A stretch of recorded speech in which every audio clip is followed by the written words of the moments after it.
So, as usual, we're going to start by doing some meditation together, and then we get into a Dhamma talk, and then we'll have some Q&A towards the end. And we'll see what happens as we go along. So, as usual, make sure you are nice and comfortable. There's going to be about half an hour's Dhamma talk, meditation. And just to have a nice and comfortable body. This is not about torturing yourself. It is always about finding a nice, peaceful state within. And that always starts with the body being at ease. So make sure you are nice and at ease, comfortable, no pains, and you can kind of breathe easily, no tensions within or anything like that.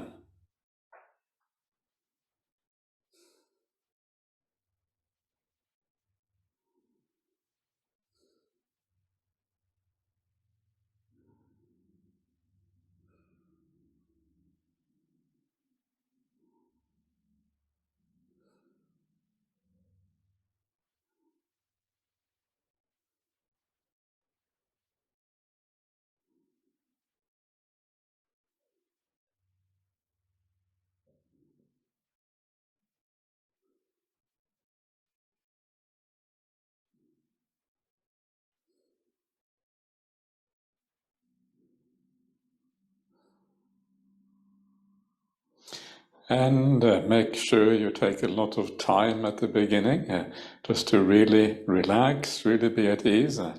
If you feel any tensions anywhere in the body, if you have tightness in the muscles or tightness anywhere, just imagine yourself breathing in through the tightness. This is especially true, of course, for the stomach region, but anywhere in the body. You can imagine yourself breathing in through the tightness. And as you breathe out, you let go and you just relax the whole area, the whole part of the body.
And to be able to enjoy the meditation and to really relax, it is important not to, it's important just to accept things the way they are, to go with the flow of things, and not to try to make the meditation happen.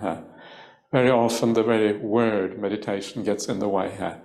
When we think of meditation, we think we have to do something. But really, think of it instead as just relaxation time or being at ease time, having a good time. That is the best way of thinking about this. So you can sit back, allow things to flow, and just allow things to go naturally, not forcing it, not trying to do the right thing, but just being.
One of the great things about meditation practice is just this feeling of not doing anything, just resting in the present, not actually activating the mind or anything in any way. And you will find, if you observe this carefully, it's a very delightful state not to have anything to do.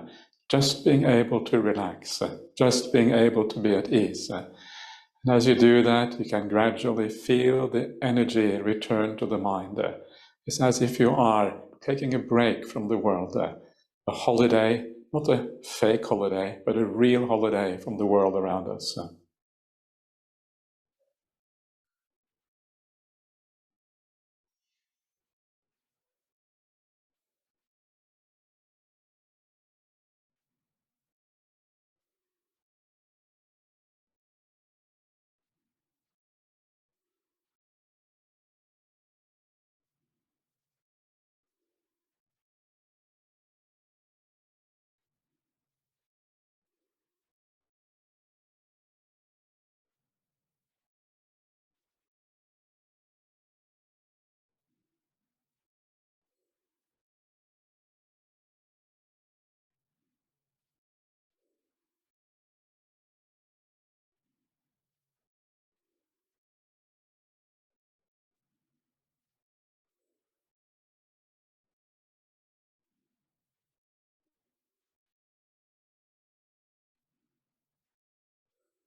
And what a blessing it is in our lives to have the Buddha's teachings, to have little groups like this who come together, support each other in our practice, both in our virtue and kindness and generosity, but also as a support for meditation itself. What a wonderful thing it is to have like-minded people like this in the world. This is what makes the practice possible. And so try to see the delight and the beauty and the wonder of having good friends in the Dhamma teaching. Yeah.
Okay, everyone, so just take a minute just to review your meditation, try to understand the process, the things that make you peaceful and calm.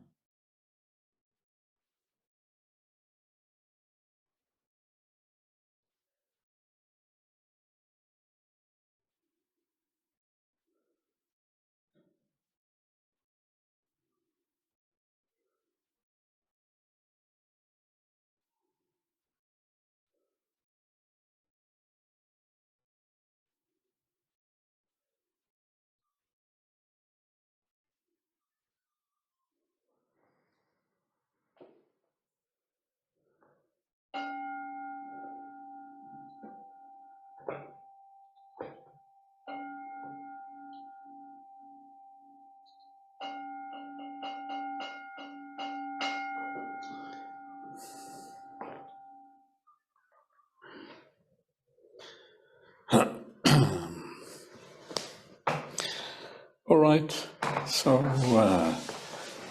that's the meditation for you, just to get ready for the Dhamma talk, just to get a bit of clarity of mind, etc. And so we can take it from there. Now, the topic for today's talk is about the benefits and pitfalls of renunciation. And this was a topic that was suggested to me. I'm not sure if the person who suggested it is here today, but never mind. That's how it often goes. But it's a nice topic, and it is a focus on, on things like the monastic life. The monastic life is often what we think of when we think about the idea of renunciation. But the monastic life is really just a particular expression of that renunciation. It's an outward or external expression of that. But of course, the real renunciation is a mental thing here. It's about giving things up mentally, and that is what then actually is the path of practice. And that sometimes is expressed in monastic life. So I'm going to talk a little bit about the monastic life. What are the benefits of the monastic life? I don't know if any of you are interested in that. Maybe you will be interested after this talk. That's kind of the idea. See what happens. And also some of the dangers, some of the pitfalls of monastic life, because not everyone thrives in monastic life. And it's important to kind of try to understand why that might be the case. And then I'm going to talk a little bit more about the general idea of what renunciation actually means. Now, the first thing I want to just briefly address, and that is the thing about the word renunciation itself. I don't know about you, but to me, the very word renunciation sounds a bit forbidding. Yeah, renouncing means like foregoing something. It means like giving up something. It means like depriving yourself of something, right? And sometimes when we hear about the idea of renunciation in certain traditions or certain religions or certain whatever, it is almost like you give things up, but you don't really expect anything in return. It's the kind of the giving up for the sake of giving up, maybe because something is considered bad or whatever it might be. So the word renunciation sounds a little bit dark, and it sounds a little bit like we wonder why we should renounce. But in Buddhism, actually the word is actually a very positive word. And the Pali word is the word Nekhamma. And the word Nekhamma, quite literally, it means like non-sensual or non-sensory. Non-sensory is maybe even better, because it is about the idea that you are kind of letting go a little bit of the world of the five senses. That is kind of the point of this. And of course, the Buddhist teaching is such that when we let go of one thing, especially when we let go a little bit of the sensory world, there is an alternative that arises in its place. And that is really the critical issue. So it's not giving things up for the sake of giving things up. It's giving things up for the sake of aspiring to something greater, something larger, a greater kind of expansion of consciousness, or a joy in the mind, or a sense of peace that comes from giving up the restless search for ever more sensory attractive things, etc., etc. So the idea of giving up the sensory world is a very, very positive thing in Buddhism, and it's conjoined with all of the positive sides of renunciation. And this has very practical consequences. One thing that it means is that we should always, when we do try to renounce things, we should do all of that renunciation in a very balanced way. We should not renounce without feeling that we have some return from that renunciation. So really the process of renunciation should be almost like an organic process, something that grows by itself, just by practicing these teachings and kind of using these teachings in the right way. And when it is an organic process, you will find that you live your life well, you live with care and kindness, you have a degree of generosity in life, you enjoy doing service for other people, you sit down in your meditation and you start to get some peace. You start to get some joy coming up in your meditation. And of course, when that joy comes up, you start to understand that one of the reasons is because you have given up something else. You gain something in return. And then the idea of renouncing even more kind of becomes natural, right? Because it's actually, you understand the joy of renunciation. Renunciation is great. It's the best thing that ever happened to you. The rest of the world thinks renunciation is for foolish people, but it's exactly the opposite. Renunciation is actually for the people who have some understanding of spirituality in a deeper sense. So actually, it is a very, very beautiful thing, and we should not be put off by the word renunciation. It is really just in English that this word can have, not always, but can have a negative connotation. In Pali, it just means non-sensory or non-sensual, and it doesn't really have any negative connotations at all. If anything, it's positive. So what does this mean from a monastic point of view? Why is monasticism a kind of renunciation, and what are the benefits of that kind of renunciation? And maybe also what are some of the pitfalls of the renunciation of becoming a monastic? And of course, when you do become a monastic, you are giving up quite a lot, and this is precisely the reason why the monastic life is the ideal way of practicing the Dhamma, because when you become a monastic, when you live this kind of life, you are approximating to the life of someone who is fully enlightened or fully awakened. The monastic life is about giving up certain worldly pleasures, certain worldly attachments, and it's quite close to the ideal of those people who have gone a long, long way on the path. If you look at someone who is a noble person, an Arya or whatever, someone who has the full insight into these teachings, they will want to live as monastics because that is the natural expression of awakening. Awakening is expressed through the monastic kind of lifestyle. And so you will see in the suttas, in the word of the Buddha says that if you actually do achieve awakening, you can no longer live as a layperson. And the reason is because you don't attach to kind of houses and storing up things and having your a larder full of food and these kind of things. You don't work like that anymore. So the moment you become awakened, at that moment you also become a monastic in your heart, at the very least.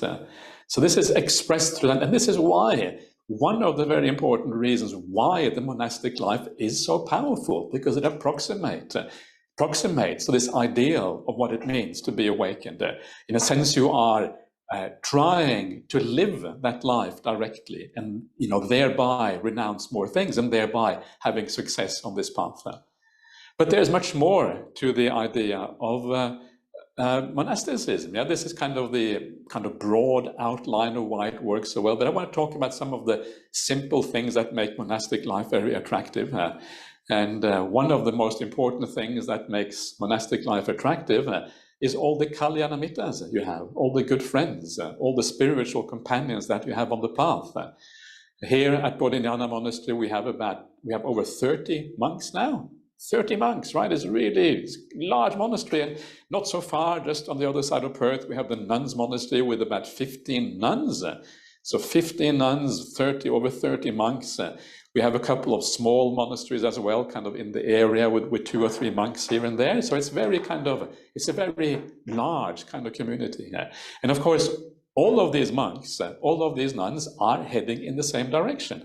So you have all these Kalyanamittas, and when you meet with each other, you tend to talk about the Dhamma. When you see them, wow, you kind of reminds you of Buddhism. When you see another monastic, right? You see the robes, you see the shaven head, you think, oh, I'm one of these too, okay, I better do the right thing or whatever. It kind of reminds you of these things all the time. And so it means that you are leaning towards the Dhamma so much more easily because you have these Kalyanamittas. But more important than just having kind of a variety of Kalyanamittas who are on various stages of the path, if you end up in a really good monastery, you end up with teachers who exemplify the Dhamma, who exemplify what it means to be a monastic.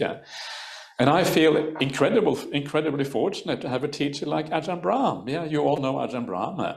And I was always inspired by Ajahn Brahmali from the very beginning, because when I saw Ajahn Brahmali, I saw someone who was a Buddhist in the full sense, someone who exemplified the practice, someone who was living the teachings, a living example of what the teaching looks like from outside when it has been internalized fully. That's what it looked like to me when I met Ajahn Brahmali. And it is this beautiful feeling when you are around a person like that. It's a beautiful and wonderful thing. And Ajahn Brahmali often says that most of the Dhamma happens by osmosis. And this is true. So when you sit together with someone who is very peaceful, someone who has a lot of kindness, someone who has this vibe, the juju, the juju is the modern word for vibe apparently, has this vibe about them that they you feel the Dhamma in their presence. And this is very, very beautiful. And you can sometimes you just sit there and you feel peaceful. You sit there and your mind turns from worldly things to Dhamma things just by being in the presence of a person like that. And this is one of the very powerful things about being a monastic, which actually is much, much more difficult to get in lay life. In fact, in lay life, it is, you can get it sometimes, but it is very much, much more hard. And I do not wish to say anything bad about lay people. There are some very impressive lay people in the world, but lay life is much more busy, many more things going on. And for that reason, it is much more difficult to get access to these kind of things. So the idea of Kalyanamittas is an incredibly good reason to become a monastic. If there's no other reason, that is plenty good enough to enter the monastic life. Because the whole Buddhist path starts with right view. It starts with having a degree of faith in these teachings. And of course, that comes from these people who are your Kalyanamittas, these people who are the Aryas, the noble ones. It arises from them. And so that contact with that sort of people is incredibly important for that reason. So this is one of the beautiful things about the monastic life. Another very powerful thing about the monastic life is that the circumstances that you are in as a monastic, if you are in a good monastery, are very conducive to the practice. In Bodhinyana Monastery, every monk has a little hut in the forest. And when I sit in my hut, I don't see anyone else. All I see is kangaroos and birds, kookaburras, the Australian laughing bird.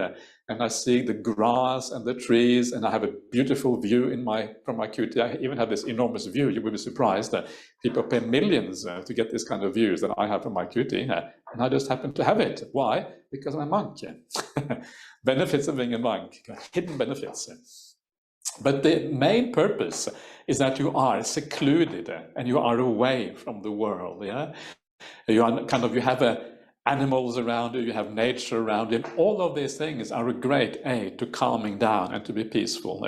You come out of the city, you come out of the towns, you come out of all the sensory realm, and you sit in your little kuti away in the forest. And it's a very, very beautiful thing to have that ability.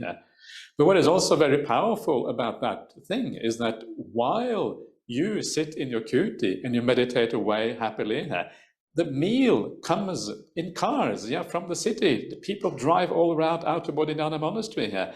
And then when I come out of my kuti, all that food is offered to the monks. And then we get this beautiful meal every day, 365 days of the year. That is not only is it kind of wonderful to have that kind of support, but it's actually very inspiring to see how the Buddhist community works together. The idea of sitting in your kuti, people bringing all of these things for the monastics, it's very heartwarming and it's very inspiring to see the kindness, the generosity, the service of the entire Buddhist community looking after you in this way. And you cannot avoid, you have to feel a sense of gratitude for these people because it's so beautiful. And of course, then you also want to do something in return. You want to provide a service in return. That, of course, is the idea of teaching the Dhamma to the world when you do this. So it's a lifestyle that brings out the best in people. When I am with lay people, I always feel that lay people are incredibly kind to me, incredibly respectful and all of these kind of things. It's very different in lay life. People are not going to be always so kind to you as they are in monastic life. And it's a wonderful benefit to have this affection and kindness from people around you all the way around the world. Whenever I travel anywhere, whether it's to the UK or to anywhere in Asia or anywhere in Europe or North America or whatever it is always the same. People are very, very kind and they treat you with a lot of generosity and service and these kind of things. And it's a beautiful way of seeing the best in humanity. There is a lot of beauty in human beings. Sometimes we just see the negative thing, but there's a lot of good qualities in human beings around the world. And it's wonderful to be able to kind of tap into that and see that. This is one of the wonderful things you see as a monastic. So these are some of the things about being a monastic that makes monastic life incredibly powerful and very, very different in many ways from lay life.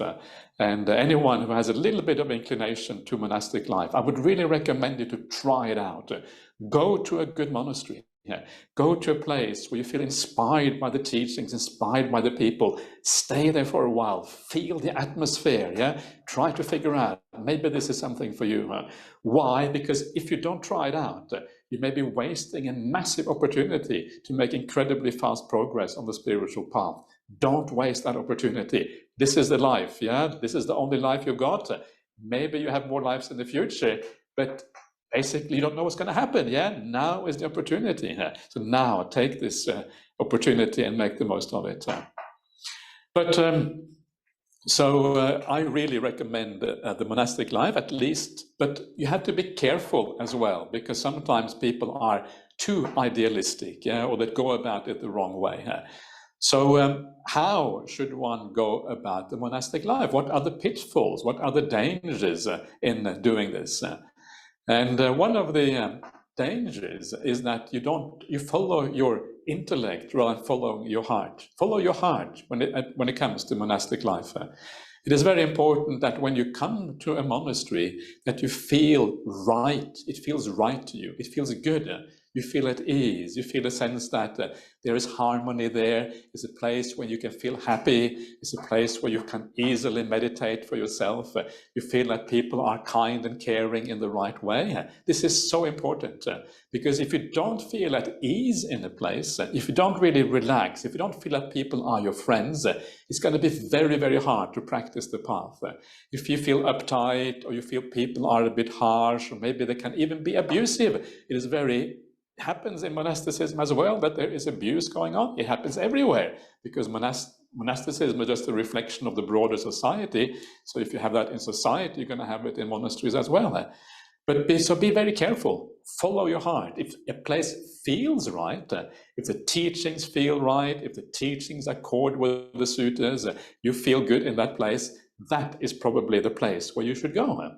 And too often people follow the intellect. They have this idea, if I go to this monastery, I want them to practice these particular rules. They have to practice really, really kind of strict rules. And I want to see some serious ascetic practices. And I want people to be told off when they do bad things and these kind of things. If you come from your intellect and you have very kind of stringent ideas of what a monastery should be like, but you don't follow your heart, very likely you will actually end up being disappointed. In reality, there's going to be a little bit of intellect, a little bit of heart, but make sure that you enjoy the place. Otherwise, I can almost guarantee that your monastic life is going to fail. This is the first thing. The second thing that is really matters for monasticism to work Ideally, you have some good meditation before you enter the monastic life. It is not absolutely required. The most important thing is to have faith, have confidence in the Buddhist teachings. And if you have that faith and you have that confidence, then the meditation will happen down the road anyway. So you'll be fine. So it's gonna work out one way or another. You don't have to be too concerned. But it is important when you come to monastic life that you don't suppress things. Sometimes people suppress things in their character. You may suppress desires, you may suppress ill will, you may suppress character traits that you feel not appropriate in a monastic setting. And that is really the worst thing that you can do, because if you suppress things, really it will come back and bite you at some stage later on. And very often that very suppression means that you're not able to make progress on the path. So suppressing things is always a bad idea. So it's important to be in a monastery where you can be yourself, you can be at ease. Yes, there should be a degree of restraint, but there should not be suppression. And I've seen this happening for very many monastics. They go into a very kind of tough environment and they suppress things in their character. And after 5 years, 10 years or whatever, things kind of erupt. And when they erupt, in no long time, they kind of disrobe and they're out of the monastic life. This is sometimes called spiritual bypassing, where you bypass real issues in your life that actually need to be dealt with. Maybe psychological or sides of your personality that you haven't really dealt with properly. And maybe you become a monastic precisely because you don't like that side of yourself or something. And then you end up actually causing problems and causing trouble for yourself because you do that. So these are some of the pitfalls. So one of the kind of very important ways of avoiding these particular pitfalls is actually when you enter the monastic life, and this is also true for lay life in a sense, is to ensure that you are making progress in your practice.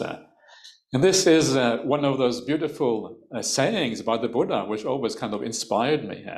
Very often we tend to be a bit spiritually materialistic. We have this idea that we want to attain certain stages or certain states of meditation. Have you got a jhana yet? Or are you what is happening in your meditation, and these kind of things.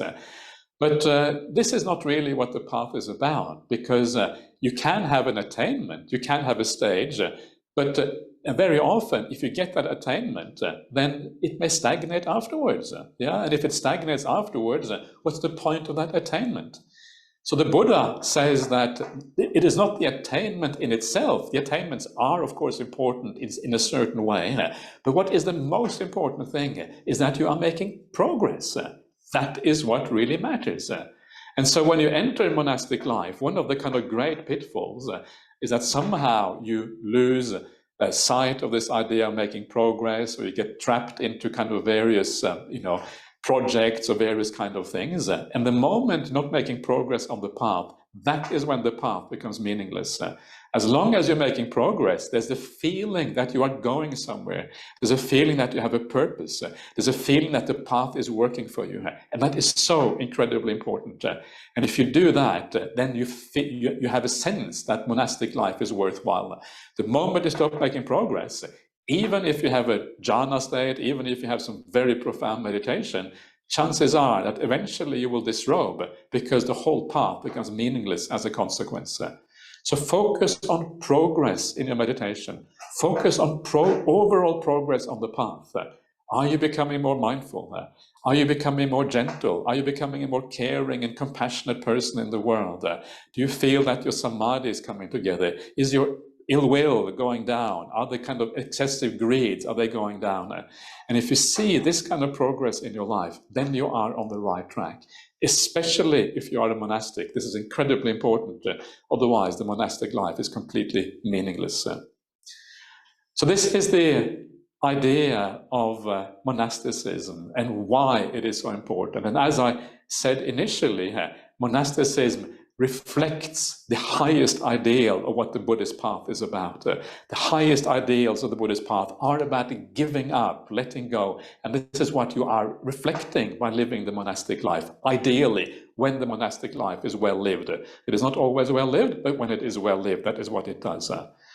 But as I said initially, of course, what we are really doing is that we are actually, when we are renouncing, it is actually a change in mentality that really what renouncing really is about. And one of the kind of initial phases of the idea of renunciation is the idea of living a moral life, living a life of service, living a life of generosity. And I would really recommend you, if there's one thing I would recommend you that is going to be incredibly supportive for your entire spiritual life, career, if you like, call it a career. It's the only career worth having is a spiritual life, right? So forget about all other careers, just move on to the spiritual life straight away. So if you're going to have success in your spiritual career, the one thing that I would really recommend you to do, try to live a life of service. If you can live a life of service where you always try to implement the ideas of morality, of kindness, of care, of compassion, of understanding in everything you do, you're going to have an incredibly successful spiritual life. And when I say service, I mean this in a very broad kind of sense. I mean this in a sense of looking after the physical needs of other people, also yourself, of course, doing this based on compassion, based on understanding. I mean, using your speech as a gift to other people, with a sense that you want to offer them something beautiful through the way you speak and the way you are. This is kind of a life of service when you offer your speech to other people, or simply by being generous and kind in your daily life, and kind of always being open to help, always being able to serve in whatever way you can. And when that attitude starts to gets established in you, the attitude of service, it's a very, very beautiful and powerful mind state. That mind state of serving actually gives rise to so much joy and happiness within you. The person who gains the most from the service is not always the recipient. Very often it is actually the service provider themselves. It's a very beautiful and spiritual kind of mind state. And one of the things that always struck me in the suttas, the word of the Buddha, that I thought was very interesting, was that some of the words that are used in the suttas for generosity are also the words that are used for enlightenment, for awakening itself. Similar kind of vocabulary. And I always thought this is so fascinating. How can the simple act of being generous, how can the simple act of caring for someone else, giving something of your own, how can that be akin to awakening? Awakening is kind of the end of the path. Generosity is often considered the beginning. Of course, it's the beginning only in the sense that you start out being generous at the beginning, but actually generosity goes with you all the way to the end of the path. But the idea is that when you are generous, you are letting go of something, You are renouncing something, You're giving something which belongs to you, which is part of yourself, part of your identity, part of what you take to be mine. And of course, when you are giving up something which is part of your identity, that identity, of course, from a Buddhist point of view, is an illusion anyway. It's not really losing anything. All you do is gaining something. But when you are doing that, that is akin to awakening, because awakening itself is also giving up your sense, your false sense of identity that you have within. So generosity is like leaning in the same direction. Being kind, living a life of service is leaning in that same direction, leaning in the direction of awakening. So this in itself is an aspect of this whole idea of nekhamma, of giving up, of letting go, of renunciation itself. It happens in this way, starting with such simple ways on the path. And then, after this very simple start of the idea of renunciation, then comes the renunciation in meditation practice. If you want to have real success in your meditation practice, you are going to have to let go a little bit of your attachment to the sensory world. You will start to understand that once you meditate, once you get a little bit of insight into how the process of meditation works, it won't be long before you start to understand that there is a hindrance there. There is a problem that if you hold on to the five sense world, meditation will be blocked to a certain degree here. Because the five sense world is always about the world out there, whereas meditation is about going within. And if you are attached to the idea of going out into the world, there is no way you will be able to stay within. So there is a natural opposition between the five sense world on the one hand and meditation on the other hand. And you start to see this in your meditation. You start to see that the more you let go of the five sense world, the more peaceful you become, because that world is so agitated, that world is so restless, that world is always moving around, going from one thing to something else. But the world of meditation is the exact opposite. And you start to see this opposition between the two, and you start to want to renounce the world of the five senses. You become less interested in it naturally. But even though you do become more interested in it naturally, sometimes we can help the process a little bit. Yeah, we can kind of add a little bit to the process. And one of the things that we can do is do some of these beautiful contemplations that the Buddha talks about in the suttas that shows us the disadvantages of the five sense world. And I love to talk about this. It's one of my favorite topics because it is so beautiful when you start to understand what is going on there. But just to give you a very, very quick reminder of some of these ideas. One of the ideas is the idea that the five sense world is like you are a dog with a bone. Yeah, when the dog eats the bone, it never gets any satisfaction. All it does is kind of get the taste of blood on the bone, but there is no satisfaction there. And the five sense world is like a dog with a bone. There's no real satisfaction. Where do you find the satisfaction? In meditation practice, in renunciation. Isn't that the great paradox? You find satisfaction in renunciation. It's kind of weird. It sounds like the opposite of satisfaction, but no, it actually is about satisfaction itself. And then there are other similes about the idea of the borrowed goods. Yeah, the five sense world, we only have it for so long, then we have to give it up. The simile of the dream is like a dream world.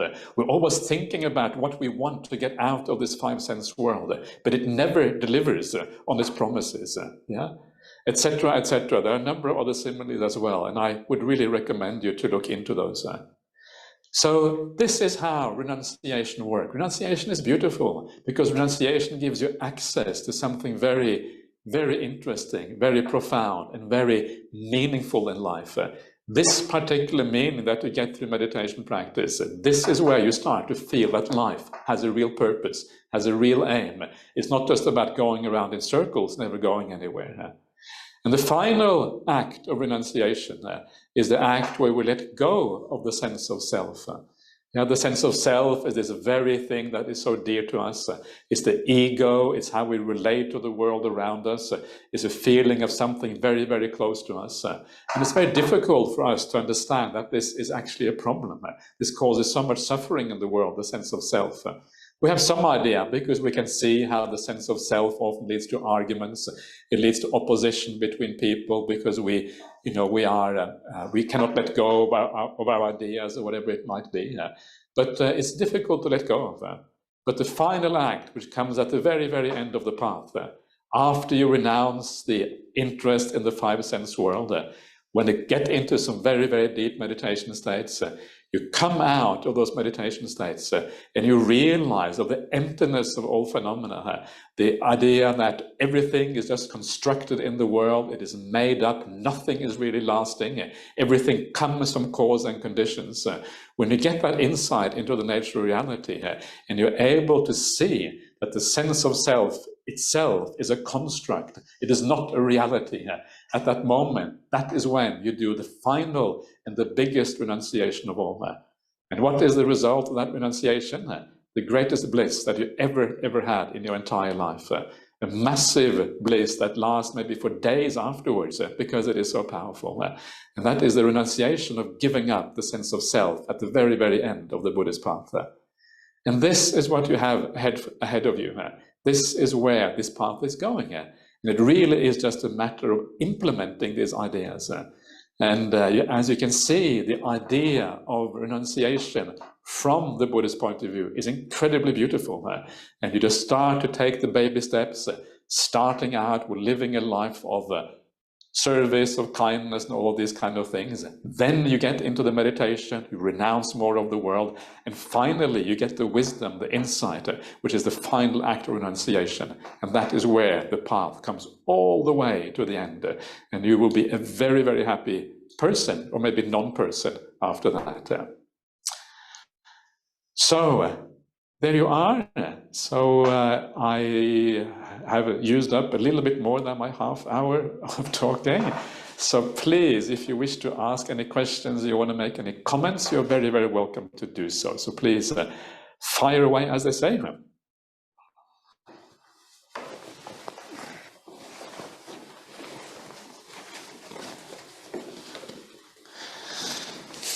Who's going to be the first one? Who's going to be the brave person starting out? Melanie, I've unmuted you. Hello, Ajahn. Hi. I have a question Melanie. about the, I'm Marianne, but it doesn't matter. I have a question about the intermediate states between the one death and the next rebirth. Is it the same thing as the ghost realm?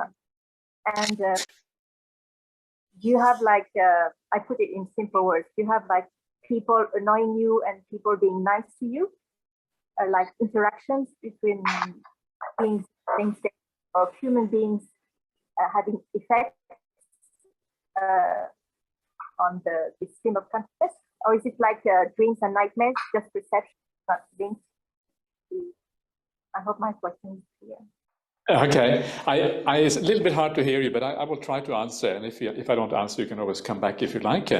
So the intermediate state is I think it is similar to maybe what you read about in near-death experiences. Yeah, the Buddha doesn't really explain in detail exactly how they are or how it works. And I think it will vary enormously how long they last. Yeah, they can last for a very short time. Sometimes you can be reborn straight away.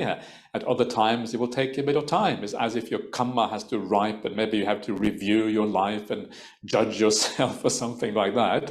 And then because of that judgment, then maybe the karma will ripen as a consequence.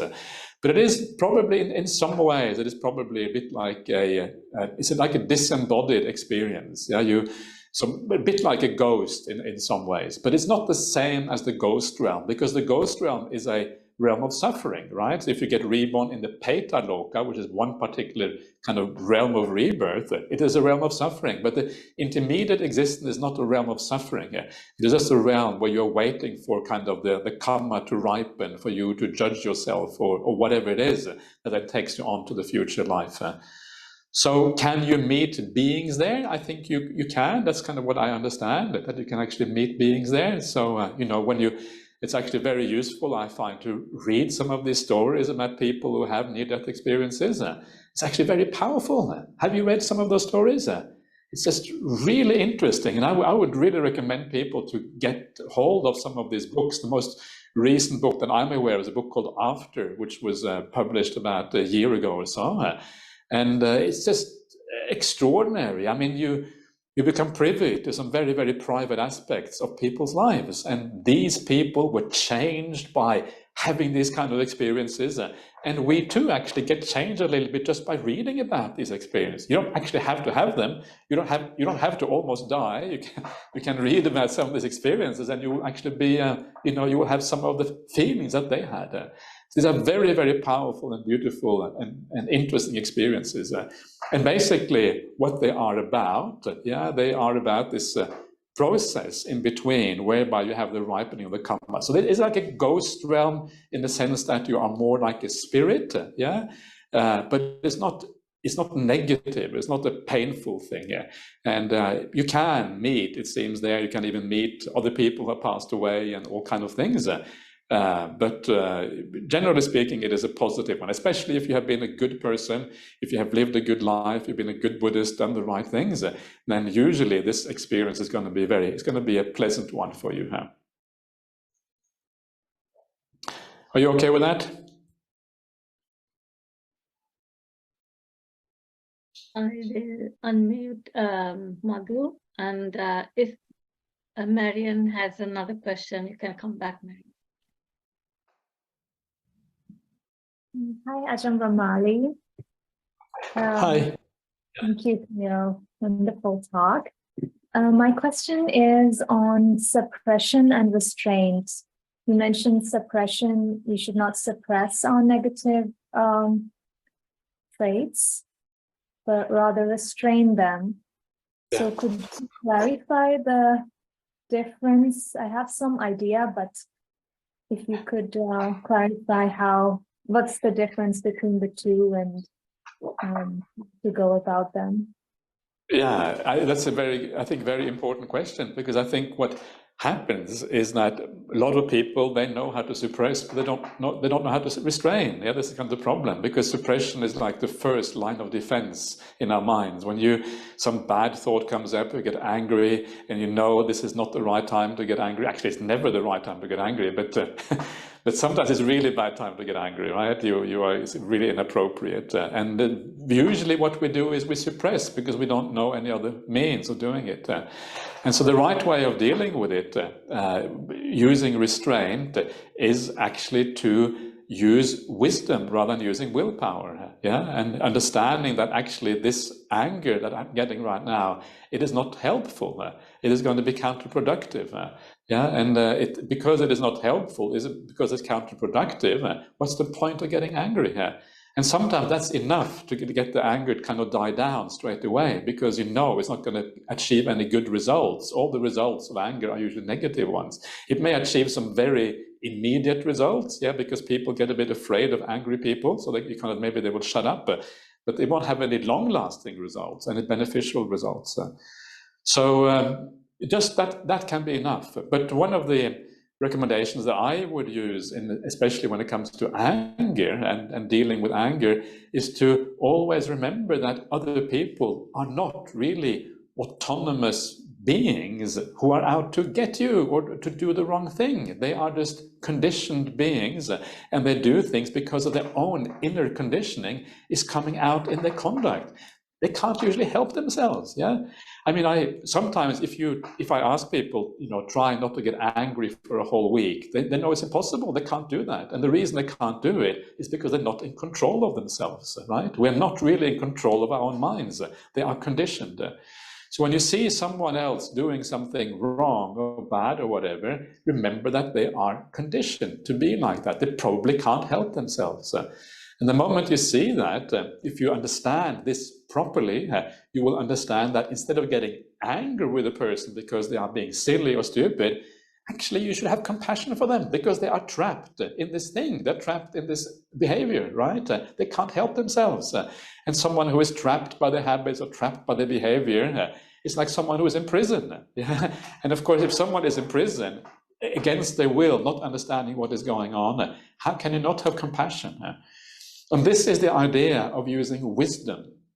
And if these ideas are kind of really deeply embedded in your mind, if you have reflected on these ideas again and again, so you have a clarity, understand why they actually are real, why they work, while they reflect reality, they actually reflect the way people actually are.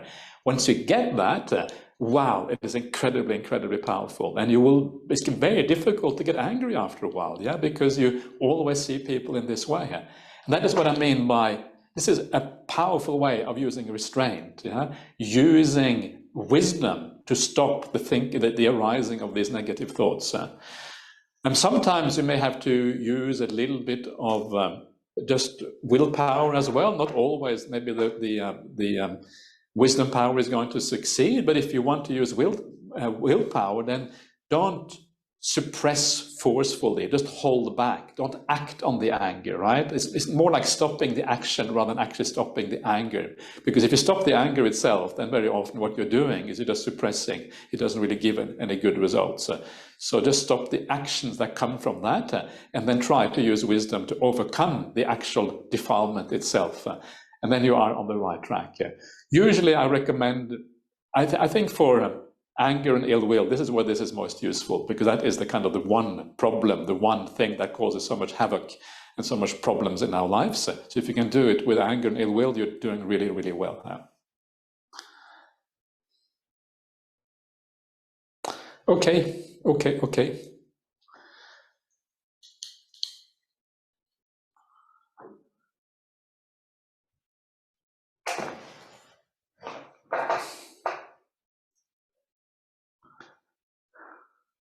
Yeah. Hi, thank you. Ajahn, I hope it's okay. I wanted to ask maybe a personal question to you. about your journey into monastic life and what the challenges were for you, if there were any, in renouncing to become fully engaged with monastic life. Okay, so I would say, so for me it was it was strange. For me it sort of happened almost very organically, I would say. It happened quite naturally. I sort of started reading, doing some meditation as a layperson, and I had some quite nice experiences in my meditation, and I just became interested in meditation practice and spirituality in general. It just sort of happened. I traveled to Asia quite a bit, and I read some books about Buddhism while I was there, and I went to some monasteries, and the whole thing for me was very okay. This is natural. What was the biggest problem? The biggest problem is always the draw of the world. The draw when your meditation isn't going well, when maybe you're finding difficulties with your fellow monastics. Usually, probably my fault, but anyway, the difficulties are there regardless of whose fault it is. Actually, I never think of anything as being my fault or other people's fault. It's just nature happening, the world happening. It's no one's fault. It's just difficulties happening in the world. And whenever there are difficulties like that, and you feel maybe a bit down, or you don't feel happy, your meditation, things aren't going well, then it's very easy to see the draw of the world. Very easy to see, I could just relax, I could have you could have a relationship maybe, or you could have 3 meals a day, or you could watch entertainment and do all of these kind of things. And these become much more interesting. And that is always the most difficult part. Because we feed on happiness, we feed on joy. Everyone wants to be happy. And the moment the happiness is gone, you're going to look for it somewhere else. And that will then be the world. That's where you look for the happiness. So that is the most difficult thing. So you have to deal with those times through faith. And that is where the faith and the Buddha's teaching really matters enormously. Understanding those teachings to a deep extent, so you have confidence that these teachings really work. And when you have that confidence, then you're willing to go through hard times and come out on the other side. And then, of course, when you come out on the other side, then you have learned something. You have understood something more, because you take all the difficulties as a learning experience. And then you are wiser when you come out on the other side. And that, of course, becomes then grist for the mill. And, the path goes even better as a consequence. So that's roughly how I would... what I would say here. Yeah. All right.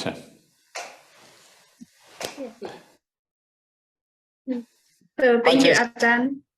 It's good to see you again, and thank you so much for the teaching today. It was relevant as I am considering monastic life, but also just a very good teaching in general.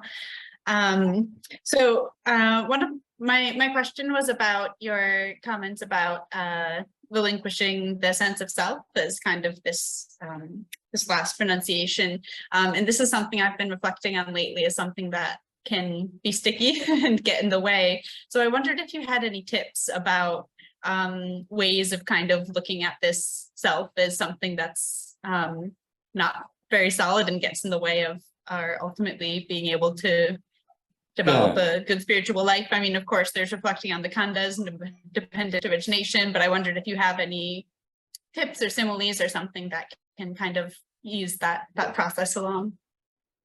Yeah. Okay. So the sense of self, how to deal with the sense of self. I think it's difficult to really fully deal with the sense of self, because it is very deeply seated in us. So all you can really do is deal with it in a superficial way, and the rest of it will happen down the path, because you need all these other conditions to be in place to be able to see through this sense of self. So I would say one of the main ways of dealing with the sense of self is actually just to practice the Noble Eightfold Path. By practicing right speech, by practicing right conduct, by avoiding ill will, etc., etc., that requires a giving up of the sense of self. It requires a giving up of self-concern, of stinginess, and all of these kind of things. So you are actually already doing it by practicing those things. It is happening automatically. very often people ask these kind of questions: how do I give up my attachments? How do I give up my sense of self? How do I do all of these profound things? Well, actually, everything really comes back to the Noble Eightfold Path. That is where, you know, the problem, that is where all problems are resolved through that particular practice. But it is also useful to reflect on, you know, more directly on the sense of self and the ego. And sometimes you can see how it lands you in trouble all the time. Yeah, it always lands you in the difficulties. That's kind of the you know, you end up with arguments or discussions or all kind of things, or you feel hurt. Yeah, you feel hurt. Why do you feel hurt? Well, because the sense of self has been hurt, right? This is such a common experience in our life. And very often you realize this is just a conditioned response.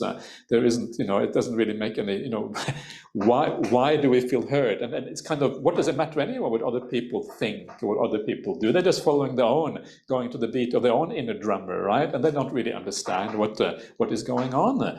And very often, just by reflecting on this in this way and seeing this kind of ego being a big nuisance leading to all of these kind of problems, you actually start to let go of it a little bit, and you understand that this kind of it's not real what is going on. There's this kind of this interaction between beings, and you're getting hurt for absolutely no reason.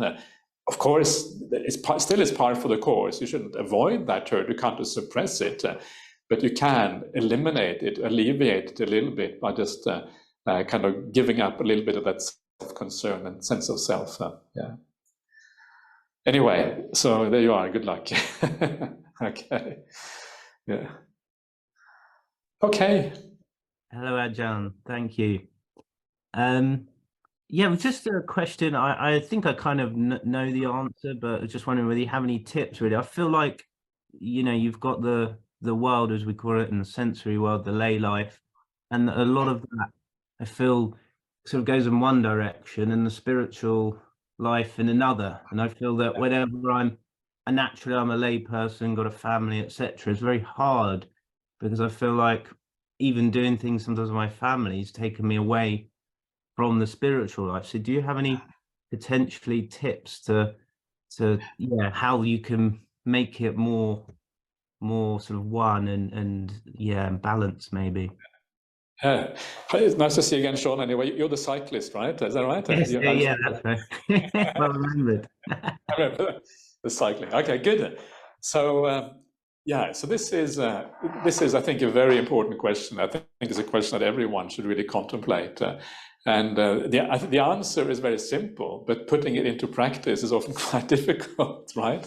So I don't envy you the idea of putting it into practice, but the answer is basically just that you have to make everything in your life part of the spiritual path. Yeah.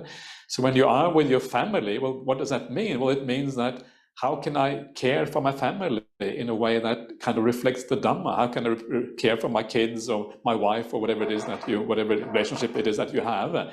How can I care for these people who are so close to me in a way that is accords with the Dhamma, where I'm truly kind, truly being of benefit, truly doing the right thing? Yeah. And then you are kind of having this idea of service again, and you permeate your entire life with this idea of service and kindness and kind of doing something for the world. So that will then be your family life. It will be your professional life, whatever work it is that you're doing. It will be your spiritual life. I mean, your spiritual friends, you also want to treat them in exactly that way. You want to be of service for all of these people coming together. And as you do that, as you kind of apply these teachings to everyone around you without caring, you cannot really afford to care too much whether people reciprocate or whether they have any confidence in the Dhamma or whether all of that has to go out the window. Forget about all of that. The only thing you need to be concerned about is your conduct in relation to these other people. And as you do that, you start to, it will actually, everything in your life starts to become a part of this path. Family life is a very tricky one. I mean, we have all lived family life. We know how hard it can be. We are so close to people. When you're so close to people, it's very easy to rub up against each other, very easy to have little arguments and irritations and all these kind of things. So it's a very, very good training ground. If you can deal with family life, if you can deal with your family members, you can deal with anyone, right? That's kind of this is ground zero when it comes to kind of the spiritual practice. try, yeah, this is kind of what this is, so do your very best in that area. And I think it is a potential for a lot of growth in the spiritual path. You start to look at your family members in a new way. You use the reflection of the Buddha of non-self. You use this idea that your kids are people who came into your life. They have a past. They already have formed personalities. There's only so much you can do, right, with your kids. If they are in a certain way, it's nothing to do with you. It just has to do with the way they came into the world. Yeah, don't live through your kids. Don't think that your person is reflected in your kids' behavior. If my kids behave badly, I will look bad. Forget about all of that, right? That is kind of a self-concern. And start to take this kind of Buddhist outlook, whereby you kind of go with the flow, and you start to actually implement these teachings fully in this particular way here. So I wish you good luck, Sean. I'm glad I don't have a challenge, but that's great. All right. So have we come to the end? Is that correct? Yeah. Okay. So I guess should I pass? So it's over to Shell. Is that right? Yeah. Thank you want you to finish so off, much. Shell? Yeah. Yep. Thank you, Ajahn. I've just posted some links in the chat. So thank you so much, Ajahn, for such beautiful and serene meditation and your wisdom this morning. It's so inspiring to hear from you, a bhikkhu supporter and spiritual advisor of Nekhamma, and we're so fortunate to be offered the teachings of early Buddhism. Sadhu, sadhu, sadhu. We're very grateful that Ajahn has come this morning, well, even for Ajahn, and given his time to help us with our two aims: to promote the teachings and practices of early Buddhism, leading to full awakening, and help to establish the first forest monastery in England where women can take full bhikkhuni ordination. Thank you so much, Ajahn, for all your support to Nekhamma. It was a delight to hear in the announcements yesterday before the Friday night teaching with Bhante Sujato at the BSWA, the support for Nekhamma. Ajahn Brahmali's fundraising for Nekhamma for his birthday appeal and his tour in November for us was also promoted. We're deeply grateful for the support we received from the BSWA. We're full of metta for Venerable Chanda, whose retreat in the USA is coming to an end, and she'll be joining the Sangha in Perth later next week for her Rains retreat. And we continue to support the amazing projects she commits her life to. All these teachings are offered in the spirit of dana, generosity. If you are able, we're asking for your dana towards Nekhamma. We have seen the project flourish this past year and wish to continue to support the Bhikkhuni Sangha in the UK and start raising funds to expand from our beautiful Vihara in Oxford to an even bigger abode to house more bhikkhunis, aspirants and lay supporters. Without the support of the community here this morning and the wider community, we wouldn't be where we are today, spreading the teachings of the Buddha to all. If you can, we're asking for monetary donations to support the expansion of Nekhamma, however small or big you are able to give. Every penny is so gratefully received to support the Bhikkhuni Sangha and get even closer to having a full forest monastery for bhikkhunis in the UK. Please visit the website to donate, and the link is in the chat. If you can offer a one-off donation or more regular monthly donations, that will really support the project. There will be opportunities to offer food dana for the Vihara in December onwards, and offer your time at the Vihara from the new year. Should you wish to offer these, please email team@nekhammaproject.org. Please also see the Nekhamma website for the weekly teachings we are being offered by the wonderful bhikkhunis and Ajahn Brahmali, supporting Nekhamma while Venerable Chanda is on retreat, as well as Ajahn Brahm's tour and his teachings in November, which are open to booking, and Venerable Chanda's retreats and talks she'll be giving on her return in the UK, the US and Norway. Her retreat next February at Gaia House in Devon in the UK is now open for booking, and you can find the link on the Nekhamma website. She'll be teaching this retreat with Bernat Fonklos, who's a wonderful lay Dharma teacher, and he's actually currently completing a PhD in Vedana. Please note that next Sunday we'll be back to our usual time of 7:30 PM British Summer Time, and will be a peer-led session with Leah. The following Sunday, the 6th of August, we're delighted to have Venerable Upeka back with us too. With deep gratitude for your time this evening, Ajahn, and thank you all for coming and sharing the Buddha teaching together. Yeah.